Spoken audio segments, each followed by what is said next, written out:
Hi, my name is Shubhika Kalra. I'm the co-founder of Wings of Angels. Wings of Angels is a CDA-recognized social initiative that aims to make Dubai and then the whole world wheelchair-friendly. We built over 1,000 wheelchair ramps in Dubai as of now.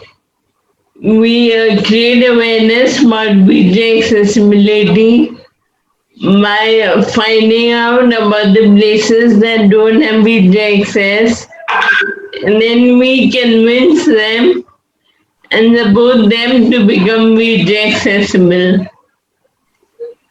I would like to invite you our guest for today. Yeah, he his name is Sujith Varghese. Everyone knows him. But for those who don't know him, he's an official fitness influencer with the Dubai Fitness Challenge. He loved playing basketball and he loved hitting the gym in high school. And he even loves boxing at the gym. He even likes music a lot and he's venturing into DJing soon. And he is soon going to release his first music video. And he is also a rapper. So let's welcome Sujith. Hi Sujith. Hi, Shobika. Thank you so much for an amazing welcome. Welcome. Can we listen to your first rap, please? The very first rap, okay. So it went something like this, a very short one. So it went something like this. Yo, I wanted a vacation. I didn't know which nation. I went to Bangalore and that was a celebration. I'm back in Dubai, got a wound in my thigh, doing my CFA, and that is side by side. Now I'm at this institution, gotta handle my situation to end this chapter without a complication. But there's a thought in my mind I'd like to notify. After all this while, I've come to realize that you can't suffice to live this life with a mind this size. That's unwise. You gotta disguise, optimize, improvise. You gotta visualize of how you wanna rise. You gotta do this more than once or just twice. I rap this, guys, because we are likewise. We all gotta rise and live life king size. Wow, that was so nice. That was the first one. Really, really nice. Thank you. I wrote that in 2017. Wow, very nice. It was a very small. Tell I'd me. like to ask you a few questions, Sujit. Yeah, sure. You inspire everyone like you have inspired me. Yeah. Thank you. The first question, can you tell me about your childhood and your life before the accident? Childhood. I was born and raised in Dubai. I'm originally from India, Kerala, and I was born and raised here in Dubai. My family was here. My sisters, two sisters, elder sisters, my dad and my mom. We were staying here in Sharjah from the past 20 years. Before that, we were in Dubai. Childhood went studying in schools here. I was in IHS Indian High School till my ninth standard. And after my ninth standard, my parents decided it was a good idea to send me to India. And I completed the rest of my 3 years, that's my 10th, 11th, and 12th in Kerala, in a school in Kerala. So most of my childhood, yes, I did spend in Dubai, growing up with my family. Yeah. Very nice. And I would like to ask you, how did you meet with the accident? In 2000, so after Kerala, I moved to Bangalore, Karnataka, Bangalore for studying my bachelor's in commerce. So during, Brother-in-law is from Bangalore. oh wow, beautiful place. Love the place. Bangalore has a thing, where people who study in Bangalore or be in Bangalore for a while, you start feeling you're a Bangalorean. And it's got this thing to it. I think people who only are in Bangalore would understand that. Or, if you live there a little while. Now, I'm in there like, I think less than a month, but yeah, I'd love to go Nice. there again. Nice place. Beautiful. So Yeah, I was in college in 2013, and my final year of my college, my final semester exams, it was getting over. On April was the exams, and on March 31st, so Bangalore is when I started riding bikes. I've never ridden a bike before. Bangalore is college is when I got a bike license. I bought my very first bike, and I used to love biking. Like biking was life, you know, and because everyone has bikes, like 99% of the population has bikes. And I even read you're the avid racer. I Still, was. I used to love racing. I used to love racing. Yes, we had so many races that we used to be a part of back in Bangalore. It was a more of a yeah, who's got the best skills sort of thing, you know. And loved just it was such a big adrenaline rush for me at that point of my life. Yeah, and yeah, so coming to that, yeah, and in 2013, one night, March 31st, we took our bikes out. So because we, on our college days also, whether it's weekend or weekdays, we used to take our bikes out for a drive and for a ride with a bunch of friends for chai, you know, and then just chill over there for a while and then come back home. And like that one such night, I took my bike out for a ride, and I remember my very last remembrance of that night was I was going under a tunnel, and my bike lost control, and that's how I crashed into a wall, a pillar of a wall that was under construction, and a pillar of a shop that was there, and that's how my body hit that construction. So apparently, I do not remember clear details of what happened that night, but I was told that my crash guard when I was going with my bike, I was at a speed of about 70 to 80, and my crash guard hit a truck, and it hit the side of a truck. My bike lost balance, and that's how I crashed into the in the wall. And I did not have a helmet at that time, so I had suffered a head injury and a spinal injury as and well. that didn't happen. How would you make your life so amazing? That exactly right. Only That's exactly what I think. If that didn't push me to circumstances and events that have happened throughout the journey, I wouldn't be where I am today, for sure. so For cool. sure. And tell me a little bit about your journey to fitness. Fitness. So one thing in Bangalore, I used to love sports. I was in the basketball team of my school. I played for my district championships. When I was in college, one sport took over my interest big time. It happened in my last year.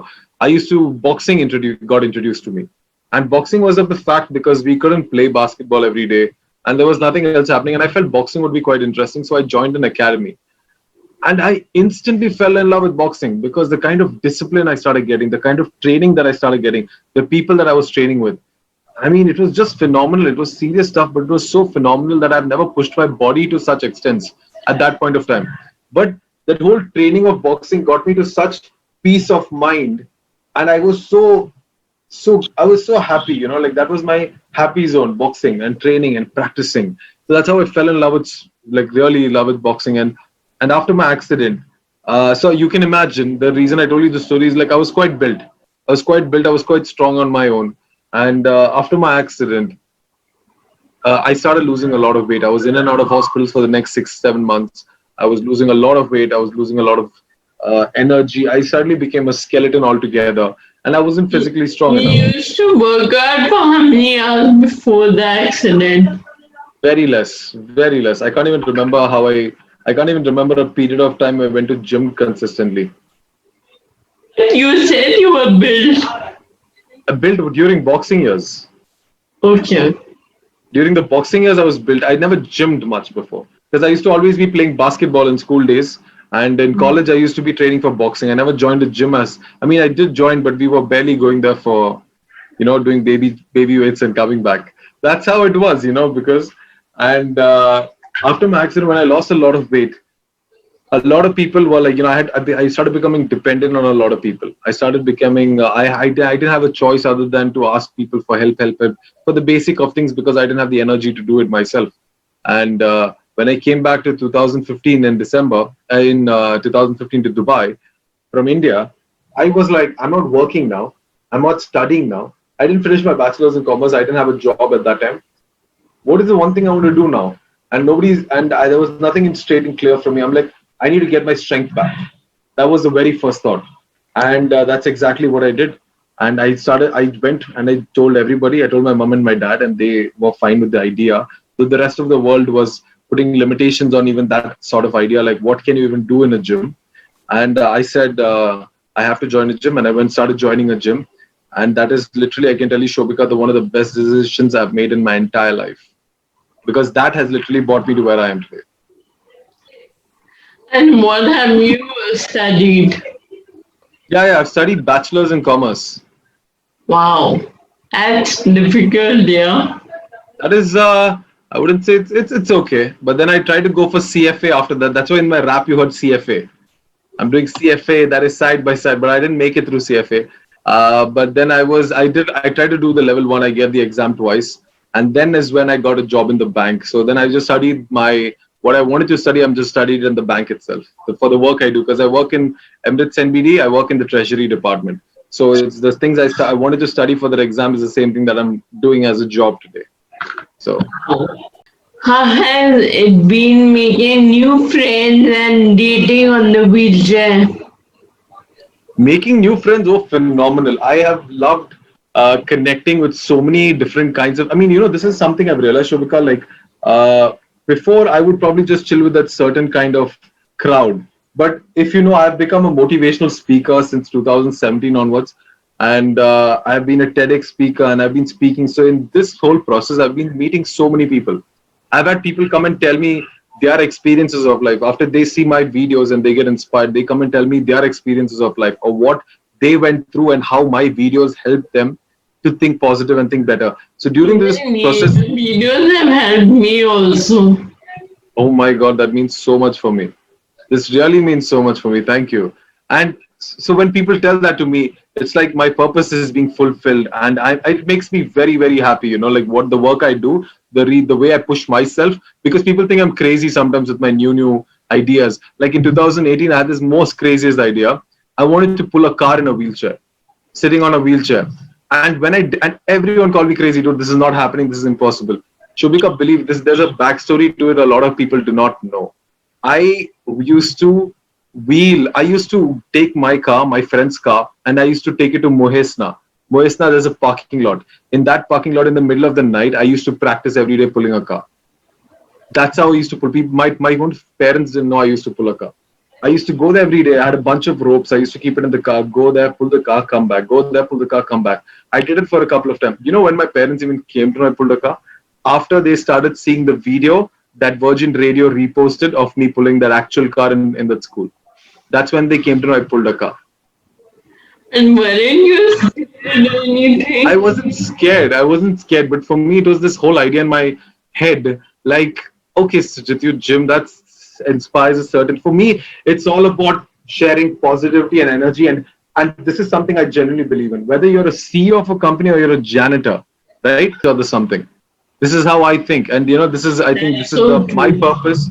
This is my purpose also, to inspire people, to show them that, your limitations are what you place in your head, and not necessarily a physical appearance. Like for me, like we were just talking a while ago before this call, like, what made Shobika Karla pick herself up, because the whole fact that she believed in the same way I believed in myself. Like, I'm not suddenly a guy in a wheelchair just because I met with an accident. Like, it's not my choice I met with one. It happened, but don't think that I am now what you people think of people in a wheelchair, or what you think of people who are not 100% on their full power. Yeah. That's not me.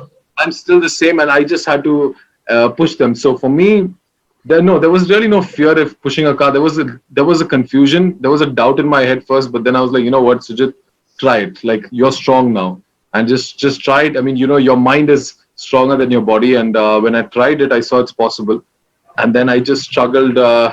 I just struggled my A off to make that happen, and then I did it. Like, when the day came, I pulled the car because I did that, not to show that I'm a strong guy, but to show that if you went to any person, right? Imagine, this is exactly my message. Any person, for example, and you told them, is this possible? Do you think a person in this wheelchair can pull a car which weighs 1,250 kilograms?